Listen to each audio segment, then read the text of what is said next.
Hi, everyone. It's KB from KB Sports Media. Now, you all know I'm a track girl. And so I have an Olympian beside me. And I'm going to let her introduce herself. Why don't you go ahead and introduce yourself, DeeDee? Hey, y'all. It's DeeDee Trotter, 3-time Olympian, 2 golds, 1 bronze, 400 meter. You know how we do it. 49.64. I'm putting that time out there so we can talk about some stuff later. See, I can't introduce her like this. She's just so great. So first, before we talk about track and field, Okay. why are you out here tonight for the Pro Mingle Golf Social?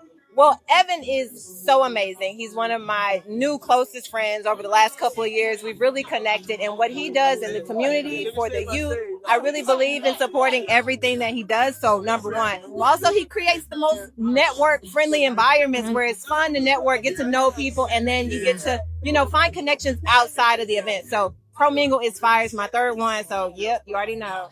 Now, we talked earlier about you playing golf. Oh. Are you gonna be playing golf tonight, DeeDee? Don't let this outfit fool you. And she looks good. Yes. It's all about swinging a golf club. Now, do I know how to do that properly? That is up to question. Right. But I will be out here swinging. Yes. Because Evan makes sure that I learn every time.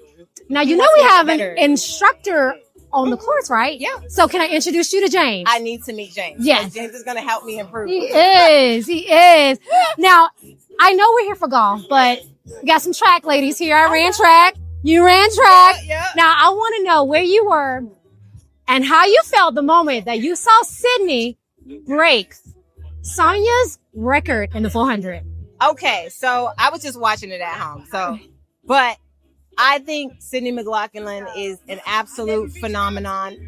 She did an amazing job. Literally, it almost looked like she was gliding around the track. And really, I'm more impressed with her 47, which was the second fastest time to ever run the 400 meters. So kudos to her. Congratulations. Awesome, spectacular job. Yeah, it's amazing. That's literally out of this world. Now, what do you think that's going to do for women's track and field to see her come so close to breaking the record?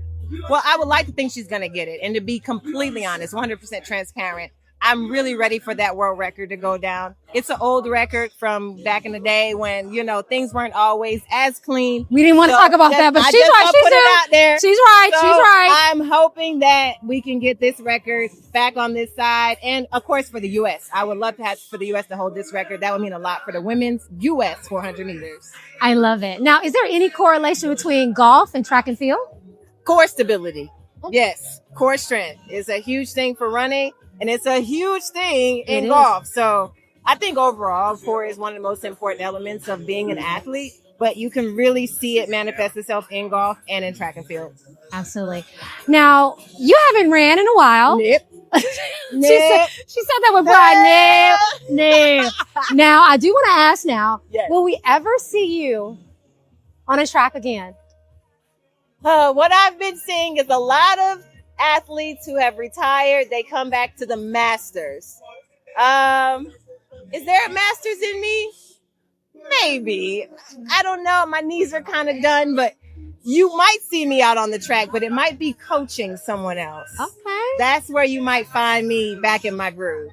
Now, is that something you're considering, or is there something in the pipeline you are ready to announce to us? No, that's something I kind of do on the side. I help kids, and those kids sometimes develop into great athletes. So as they develop, maybe I'll be on the turnkey side of their next level success. Now, I don't know if you've heard about Fred Curley in the Enhanced Games. Yes. But I'm curious, as an Olympian yourself, Yes. How do you feel about Olympians, going over to Enhanced Games?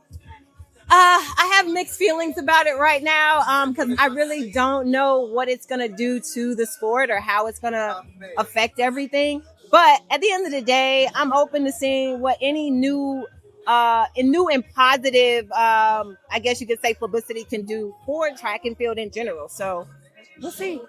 My last question is about media representation. A lot of people say it's very hard to find track and field.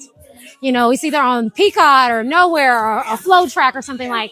What do you think could be a proper solution to make sure that track and field gets the proper media representation as other sports do? this has been a question on the table for years. And I've seen that money has changed the game. Obviously, the more money you can invest in putting these things on network TV, it will happen. I've seen the sponsors kick in more to make those things happen. But overall, I just think that we have to make track and field a little more home culture friendly. It's not the sport that you look for on a monthly basis. It's the sports you look for on the annual basis. So if we're able to get to that point where track and field looks a little more like a basketball game or a football game where it can be seen and entertained regularly, maybe it'll be something that can pick up that live stream, action on TV. Awesome. And where can people follow you? They can follow me at DeeTrot400M on Instagram. And you can also follow my bakery, Taste of Gold Bakery on Instagram. Love you guys. Did you bring any of your treats here? Oh, this year I did not. Last year I did bring cookies as my business card. I did. But this year I did not. But I want you all to know I need Instagram followers on Taste of Gold Bakery. So please follow me on there. You know what we can do? We're going to tag There Taste you of Bakery go. on this interview. There Right? you go. There you go. All right. Thank you all so much. This is KB. This is DeeDee. KB Sports Media.